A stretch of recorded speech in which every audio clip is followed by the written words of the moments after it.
Well, everybody's perfectly well aware that the financial system has completely collapsed on us, not just in this country, in Britain, but around the world. And for the moment, there's a kind of phony war going on. Nobody seems to know what's going on. People are afraid, but people are losing their jobs, they're losing their houses.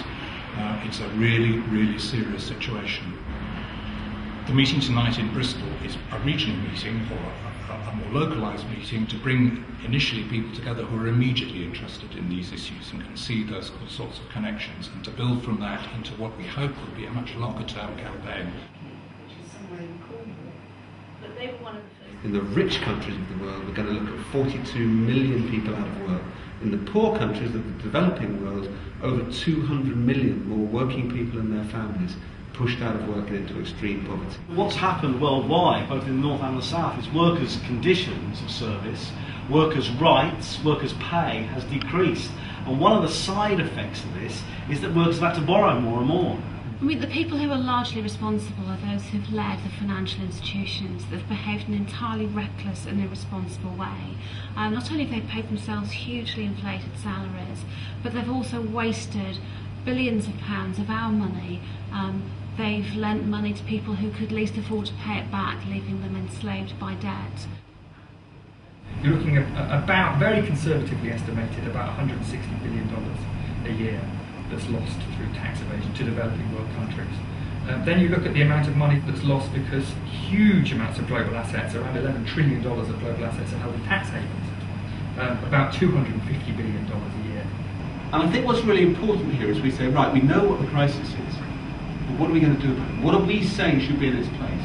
And this is where the politics comes in, because what we're hearing from all of the G20 leaders, our government representatives, is we want to try and get back to where we were. Well, we don't want to get anywhere near back to where we were, because we know that was already a crushing failure. And what needs to be done to fix it is to give a voice to the people who are now paying for the solutions to the present crisis. The taxpayers who are paying to bail out those banks need to have their voices heard in what can be done to fix it in future. This is a once-in-a-generation opportunity to change the whole system that allowed these crises and this inequality to come about in the first place. The demonstration on the 28th is just the beginning of us being able to really start educating and mobilising people in this country and around the world again on just how different the world can be if we make it so. It is very, very important that on the 28th people get together in large numbers in London to show that there is a major force that is basically extremely angry about the way things have gone and are beginning to develop different ways of dealing with it. It's also a worldwide day of action on the 28th, and internationally people will be looking to this country to see just the extent of how much popular support there is for what we're doing. All the way around the world there's going to be protests, demonstrations, rallies, calling the G20 leaders to account for their failed policies. And this is our chance. This is our chance to put forward a positive agenda for real, lasting change. A world which is based on principles of justice and of fairness.